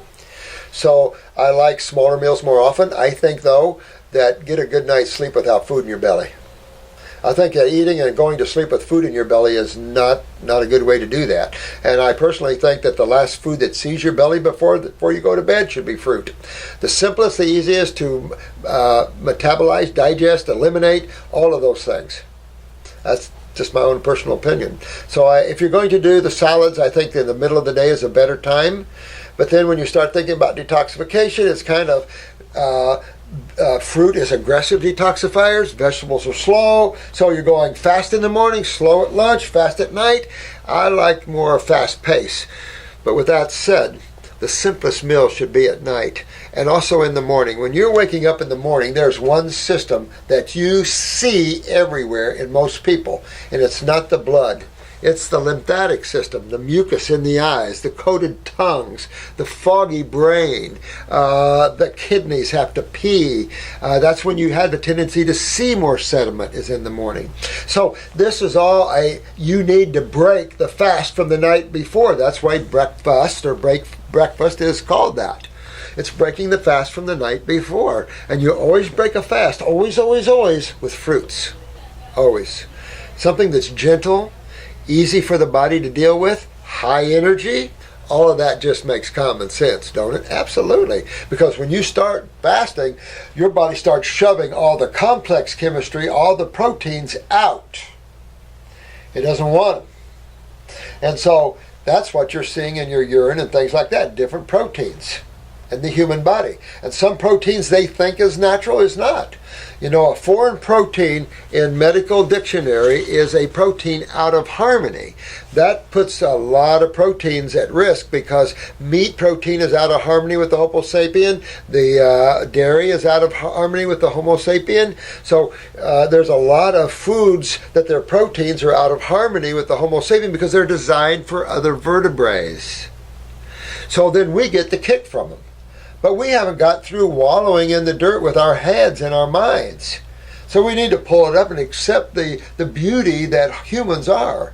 Humans were designed to become a beautiful species. I don't know. Good questions. Good questions, guys. Good questions. Edith. Hey, Edith. I've been following your protocol, fruits mostly, and veggie salads as well. Good.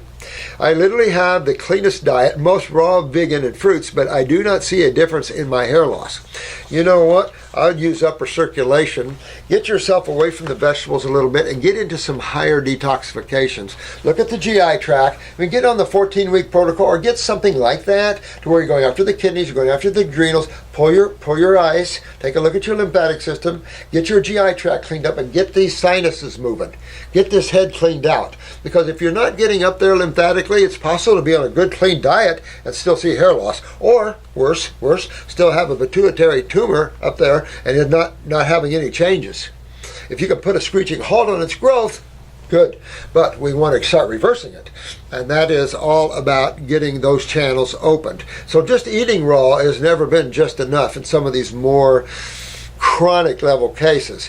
That I would do upper circulation and brain and nerve to go after my hair, particularly upper circulation. Help that blood to get more aggressively moves through some of those denser areas of lymph swelling. At the same time, try to get you hydrated up here. Candle the ears. 3 candles per ear. Try to chew on horseradish root or something. You know, get some things moving. But what really gets things moving in chemistry is the base or alkaline side. That is the hydrating anionic side of life in chemistry. And that creates a fluidity to stagnation, which is, believe it or not, the cationic side. Hard to associate catabolism and cationic with coagulation and agglomulation. But in fact, that's the end result of that. But I would go after that with that. I have 80%, oh crap, I have 80% gone on my scalp. I don't like that at all. So I would do an upper circulation at least 3 times a day. Even if you dipped a dropper and a half, go after that. That's my magic for getting hair growth, is the upper circulation and brain and nerve forms. But you also got to move the lymph upstairs. You got to move why you're losing that hair. And when you're losing or things are breaking down, which side of chemistry are you on? You're not on the female side, base side, you're on the acid male side. And whether you are eating a clean diet, that's okay. That's how you do it. But you have to take it another step. Start digging in and cleaning now. And you get rid of the vegetables when you do that. Start getting up in here. And you'll detoxify in the lower body, but keep going till you have a cold and flu-like symptom. Your sinuses are running, stuff like that. That's when you start to see hair color and hair changes. Absolutely. But hair loss, you want to stop this. I'm very serious with that, and I'm very adamant about that, because that'll just build Alzheimer's or dementia in your future, and well, you don't want that, or a tumor or something like that. This is serious stuff. And it's just, you can get it, but use that upper circulation. It really will help you a lot there. I know you mentioned that hair loss is pretty easy to cure, but for me it's been a nightmare to cure. I bet. Well, take a look at your eyes, pull your eyes, and take a look at your bowels, and particularly that transverse bowel. Take a look at what's going up here in the sinuses and head area. See what you're up against. Because I can give you generalities, and we see different people doing different things. There was one lady, I think she even put it on YouTube, where she was balding and now it's all back. You see a lot of that. But everybody is also individual, and you have to realize that. Some of you guys are going to work a lot harder at getting your remedy than others. Some are just super focused. They've suffered so much, they're just super focused. They're like Hildy, she's super focused. Well, she wins the day. So when you're super focused, that's when you win.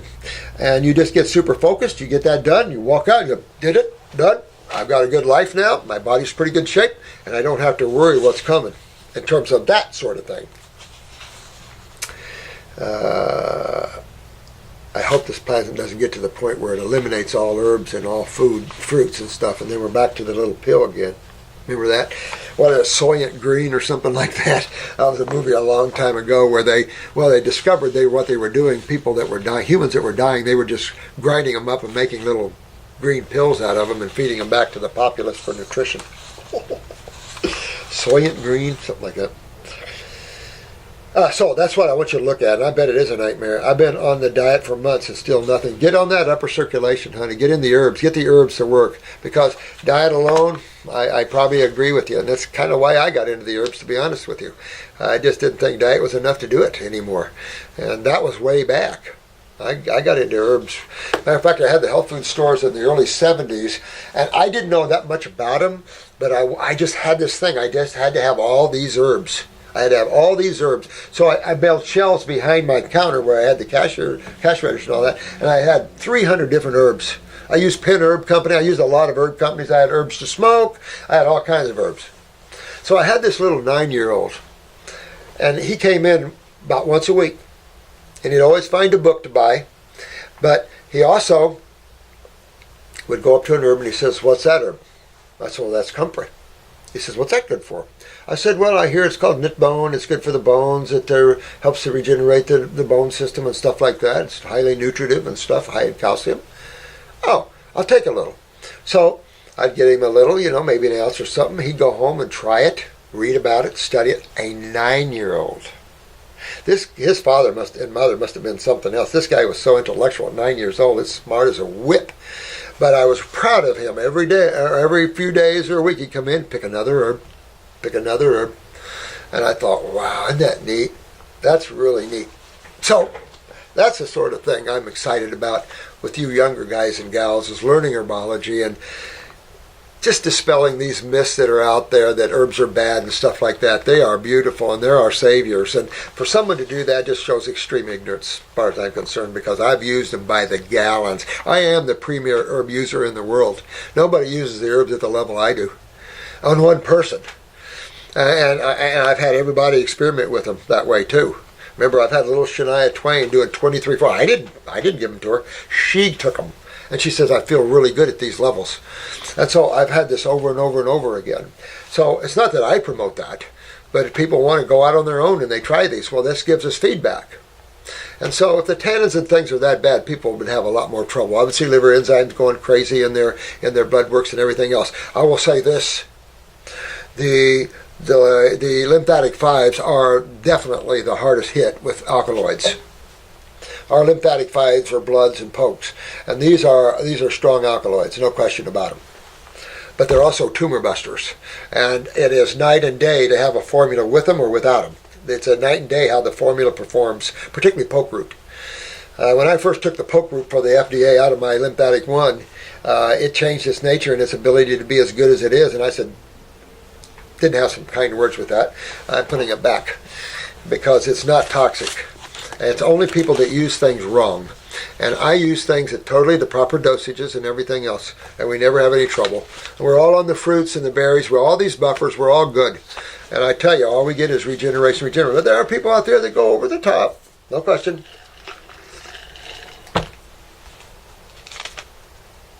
But keep at it, dear one, and go right. Upper circulation, vital to your hair growth. Get blood and lymph. Even though I talk about lymph mostly, I'm a blood person too. But blood is a victim of lymph. And it's also a victim of whoever's lifting that hand to mouth. That's the problem with that. Oh, Sim. Hi, Sim. Dear Mr. Morse, thanks for all you've done for suffering people. You're welcome. I love to help suffering people. Oh, look at this. I'm 25 years young, and last year I took Accutane. Oh my God, man. Since that, I started becoming sad for no reasons, but not depressed. Then I made intellectual and physical efforts during 2 months to enter a big school. I was under a chronic stress, and one day severe and chronic insomnia appeared. My body doesn't feel drowsiness anymore and could stay awake several days without sleeping at least 1 minute. Since I'm under antidepressants. Oh my God. Oh, Sim. You're 25 years, so at least you can control what you're doing to yourself. So, this Accutane, is it still available? I can't imagine it still being available. But we had a YouTuber kill himself over it. He couldn't stand it anymore. He was unhappy. He was sad. He felt like glass was cutting him all through his body.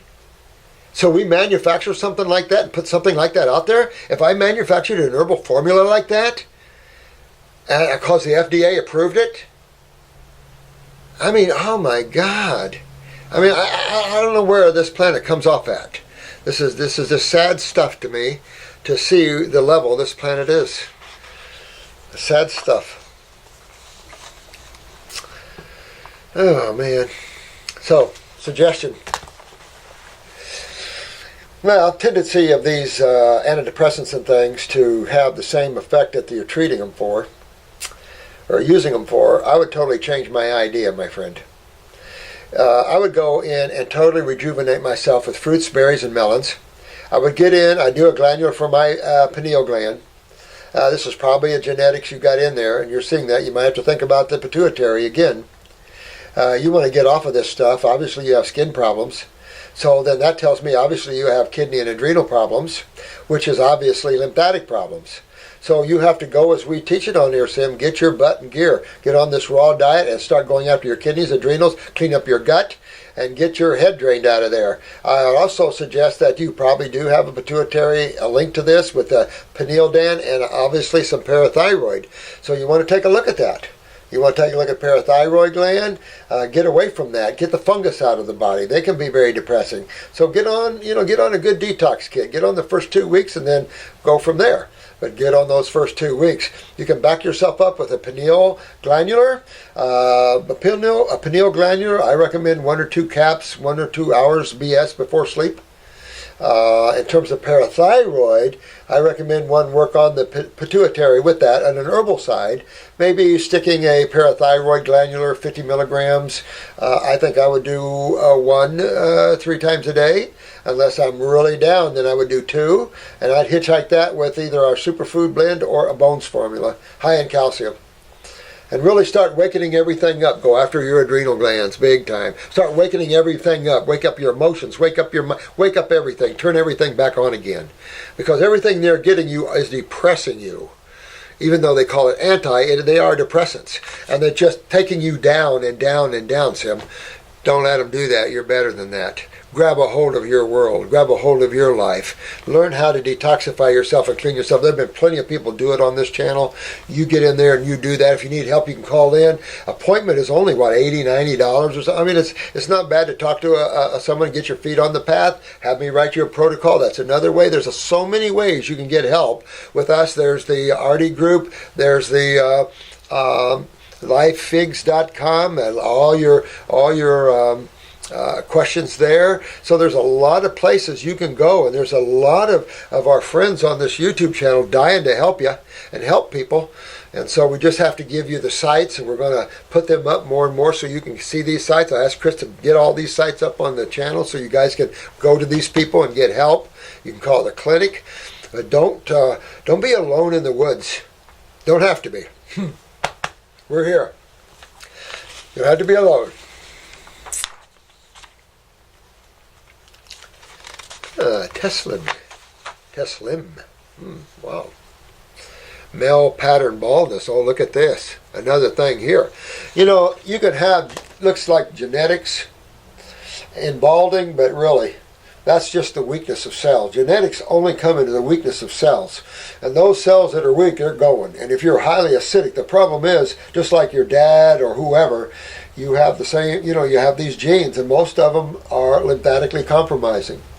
So when you look at hair, it should be natural and beautiful. What changes it? Even me, acids.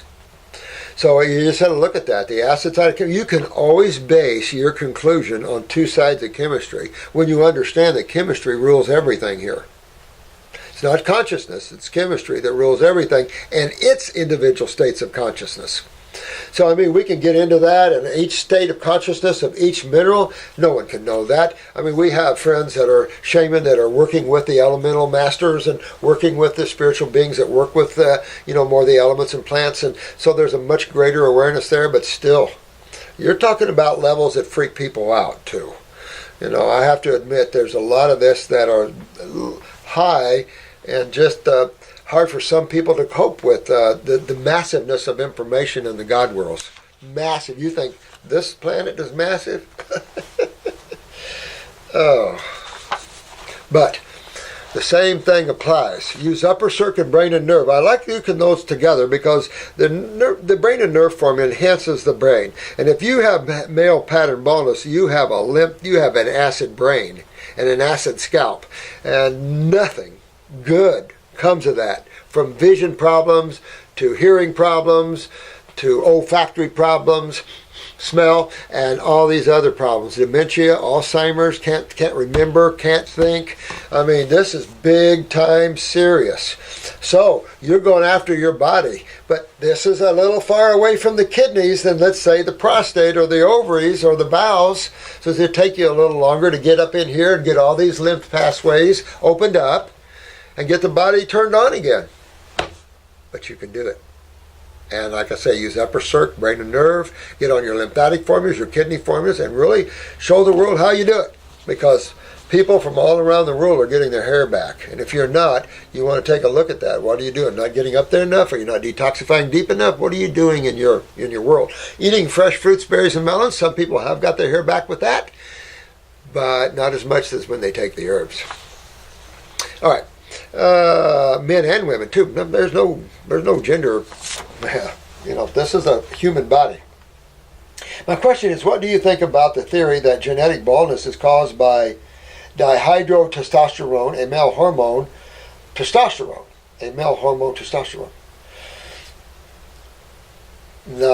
Not for a second do I think that. Also, you mentioned growing hair on bowling balls. Well, how many of them reverted to a full head of hair? Oh yeah, and not just a few. Oh yeah, not just a few sprouts. Oh yeah. Matter of fact, I'll tell you what I'll do. Next time we get someone in, I'll bring them and put them on the camera. I'll bring them down here and I love to do that anyway. I'll bring them and put them on the camera, and that way you can see testimonials from the people that have done that. So what I'll do is, when I have a case like that, or I'll talk to Marcy and them, we'll put them up for you. And we'll have them tell the story. That way you'll have it right from the horse's mouth. I ran a radio show for a number of years down here, and I got, when you're doing a radio show every week, you run out of material because it just, you get too intellectual, you lose the crowd. So I just put my clients on. I just put them on, and the stories were like, oh my God, but that works. So I'll be happy to do that, and especially with this for you, okay? You don't revert back if you get your it's just like a tumor. You don't grow a tumor back if you fix your lymph system. Fix your lymph system, you get your hair, you don't lose it. But you can get so acidic, not only do you the hair on the head, but you lose your eyebrows, underarm hair. Some people can't grow hair on the legs. Yeah, big issue. Now, is there a growth factor involved here? Maybe pituitary? Maybe. You want to take a look at that, because when we go after the human body, I go after it as a whole unit. I don't just go here, I just want hair growth. I'm going after why. What makes you lose cells? Because look at everything as cells, and then the two fluids that surface them. So what about the two fluids affecting hair follicles and the hair cells? Because all the body is fluids and cells. So when you look at that and keep it simple, then it becomes quite apparent. Then what side of chemistry could the fluid be in that's taking care of my hair loss? You come back to the same deduction every time, though.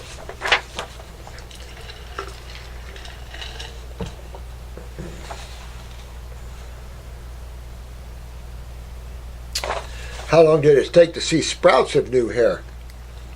That's a good question. God, I can't tell you. I would say definitely within 3 months, easy.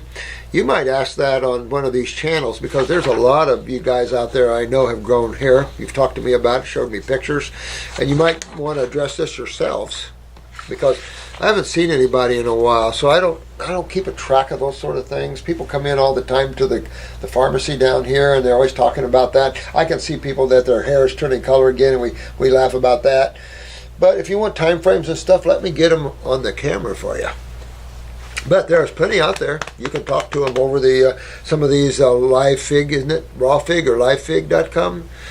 That was a new one. I didn't know we had one there. And then you've got the Artie groups. You've got moveyourlymph.com. I think that's been moved. So hopefully you'll get a bunch of these sites you can go on and talk to people. Because really that's about the best way we can have support groups. I used to have a support group in the clinic because of all the serious cases and stuff, but you know, it's just a lot of work. It's just sometimes you work out.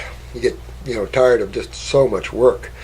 But it's enough to say there's so much need out there and so much help that we can offer that having these groups out there are very important for our people to be able to talk amongst each other and share your ups and downs. Because we have downs. We're not a perfect site. We have our downs.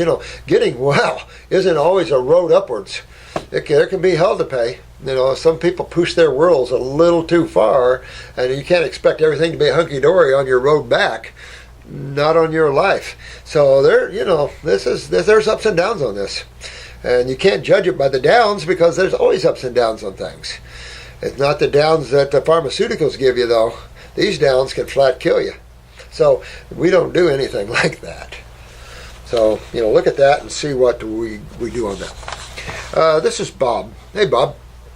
My grandfather's name was Bob.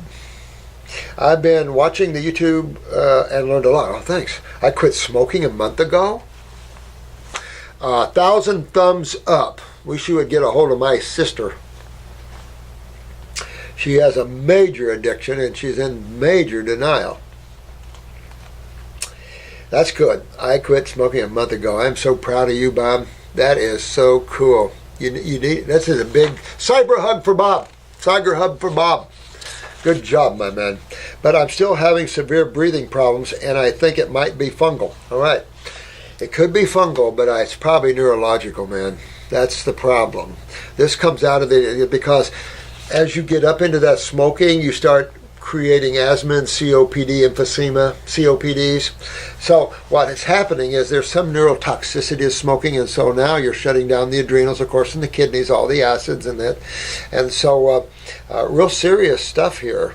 I would take brain and nerve, number 2. I would personally hit my adrenal glands for at least a month and a half with, if your blood pressure isn't too high, with adrenal 400 glandular. And then I would switch from that in about a month and a half. If my blood pressure is normal or a little low, I would go to hitchhiking. I would do an adrenal herbal formula, hitchhike licorice. But you've got to get your adrenal glands up and producing more neurotransmitters, or you're going to be struggling to take a deep breath and take a deep breath. So there's going to be a time where you're going to get all the mucus out, and that's not going to be pleasant either. All the black stuff will come out. It will. All the stuff if you've been smoking for years. But now you have a neurological component to breathing. So you want to go after that nervous system. I wouldn't overtax myself. I would definitely relax more. I would push myself with deep breathing. Remember, breathe down here at the abdominal area first. Don't thoracically breathe. Abdominally breathe, right? Work on that, but get those neurotransmitters up. That's hitting the adrenal glands and working with brain and nerve formulas. Be very, very helpful. At the same time, you're going to remove acidosis, all the nicotine stored in the lymph system, all this stuff that's getting you a blowback, and you'll be okay. Okay, but my sister's the same way. She's going to push this to the very end, and you just...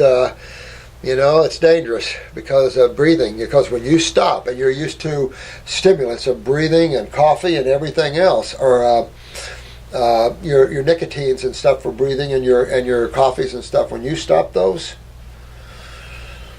it can be tough. It can be tough. You've stimulated one's butt off, and then suddenly you just dropped it. It'd be just like the young man that fell out of the sky. You just fell. Your chute didn't open, no support. And that's the problem of overusing stimulants. The crash can be real hard. And that's why you have to support yourself with glandulars and other things during this process, because you have to support the adrenals and neurotransmitters, or you could get real tough breathing problems and then go into a pneumonia type symptom. Remember, oh, that guy's got a big watermelon. Damn. But remember that when you go into these, breathing is essential. Better to go a little slower if you have serious COPD, because there's nothing fun about this, Bob. I can't afford the full 2-week kit. Don't worry about the 2-week kit. Get the adrenal formula. You might want to do a kidney there. Do the brain and nerve formula number 2. I would. If you want to do circulation to move blood aggressively through the lungs, I wouldn't use upper. I'd use lower. Few things like that.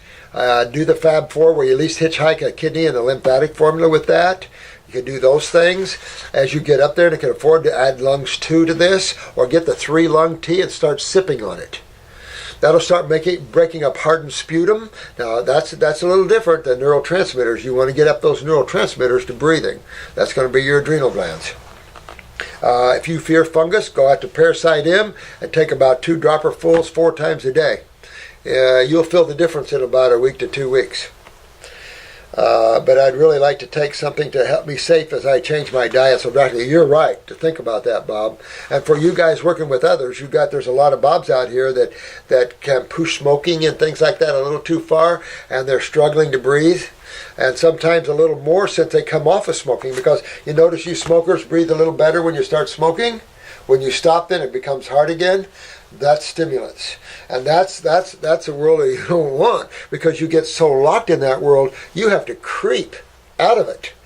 And I've told you cases that you have to creep out of these things, like a little spoonful of applesauce is all you can take down if you don't throw that up. So, when you let your body get into these dark, dark places of hell, you've got to have somebody that knows how to work you out of them.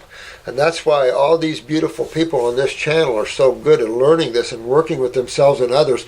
It's an art to detoxify people. It really is. You can't just go full bore with some of these people like Bob and stuff. You just push and go and elevate and enhance. You don't suppress anymore, and you build strength. I had my gallbladder out years ago. They rushed surgery saying I had a pancreatitis, but they just take your gallbladder while they were in there. Why would they go in there with pancreatitis? After losing a lot of weight by a healthy-ish diet, after the surgery, I fell back to old ways. I don't want to die before I'm 40. Well, Bob, don't. If you don't want to die before you're 40,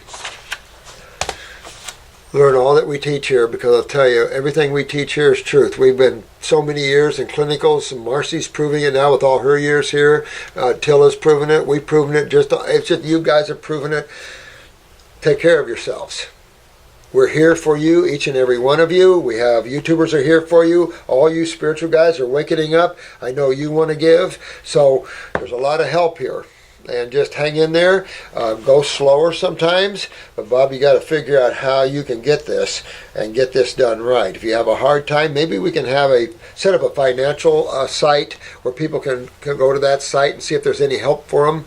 We can maybe tie in whatever herbs we have here to that site, and maybe work with others on that site. That would be fun. For someone that has a little funds that want to set up a site like that and have people, fill out applications for that. We do. We are limited. People don't donate much to us. We have one lady that donates $100 a month. That doesn't buy anything, but it's still enough to help people. And we have herbs that come back, or we have herbs that people get ridiculous on. We give those away. Sometimes boxes come in broken and they just have herbs on the labels. We give those away. Nothing wrong with the herbs inside. So, there's a lot of good ways to get healthy and have some help. And I think our site should be a good site of help and love. Let me just read one more here, because I have to get going here and get my lower back out of this chair. I'm not much for sitting. 3 months ago, I went to an ophthalmologist in Barcelona to remove the brown pigment on my iris. What? Because I wanted to have blue eyes. What? Now that all the pigment on my eye is removed, I am more light sensitive and feel pressure on my eyes. What can I do about it? Wow. Wow. Wow. Wow. I don't know what to say about it. If you had brown eyes, and they were supposed to, if you have blue eyes and they were brown, you should have just detoxified yourself. To have an ophthalmologist do something like that, I didn't even know that could be done. That's scary. I don't know what to tell you. I'm going to tell you to get your body healthy and let your pigmentation be your pigmentation, whatever that is. Because that's serious. Not all brown eyes are blue. You know, there's true brown eyes out there all over the place. But if your eyes are blue and they're brown, that's problematic. That's chronic stuff. So, boy, I don't know. But see how that pigmentation buffers the sun radiation? That's why it depends where you live to what skin color you have and all that. So it's why you see islanders more black than you do than the whites in the northern climates. But we had dark skin at one time. So it's like, okay, big deal. But it really just shows you how the body adapts to the environmental influences on health as well. But to have this done like that, oh my God, I'm shocked that you did that. And sometimes those the brown pigment on the iris, I don't know, that could have been a sore spot or something else. So I tell you what I'd like, a picture of your eyes before and after. If you really, and mark it to that I requested it. But I want to see a picture of your eyes afterwards. At least you can get that. And boy, I'd like to see one before if you had one before. Oh my God. Then I'll give you more information on that. But wow, you don't need to go in and have things done like that. You could have just got some blue contacts or something, Messing with the eyes like that. That's scary, man. Messing with your eyes. You can see, that was pretty good on Dancing with the Stars. The deaf guy won. He's good looking too. And he's a good dancer. Man, he won. That was exciting. I was glad to see that. But be real careful. Be real careful what you ask for. Because the effect of what you ask for might not truly be what you're looking for. Sometimes you must accept yourself for yourself. If you don't like the shape or design of your body, redesign it. And it will redesign with the proper raw fruits, berries, and melons, and your herbs. You can regenerate, realign, re-straighten the body in gorgeous ways. Scar tissue takes some time, can be chewed up, so all things can start looking better, including skin. I remember once there was this... there was a lady that had breast cancer and she didn't have it anymore doing our program. So I think I had ABC and or Fox News in the office at the time. And here's this little old lady. She's almost 80 years old and her face was wrinkled like a clown. Just wrinkled bad. I forget how many months she was doing this. Maybe 4 months or something. No wrinkles. So the cameras were in there and talking to this lady that had no breast cancer anymore and these things. And this lady was, well, look at where I used to be and look at my face now. And she took at least 20 years off her look. She looked firm, toned. She had one little wrinkle that made it look like that clown on Gotham, Batman. And then that went away. It was funny to watch the changes of the elasticity, strengthening of the skin, the connective tissue. And they went, what? And they got her story too. So it's just a beautiful world to see what you can do with the foods of God and the herbs of God. It's beautiful what you can see. And we don't have to go way out of balance. Pull ourselves back to our spirituality. Get yourself free from this rock and enjoy the rock, but don't get attached to it. Quit desiring things on it. There's so many boat rides you can take, airplane rides you can do, and so many things you can do. Yeah, there's a lot more fun in higher levels, let me tell you. Well, with great love to you guys. I love you bunches, and thank you so much for tuning in. I appreciate each and every one of you that strap this on and write it. It's just does my heart good to see all you feeling good again and not suffering. And for some of you that are suffering, get with it, get on it. And be careful about doing bizarre things like that. Having your brown sucked out of your eye. That's a little bizarre for me. So be careful. Okay? Love you guys. Namaste.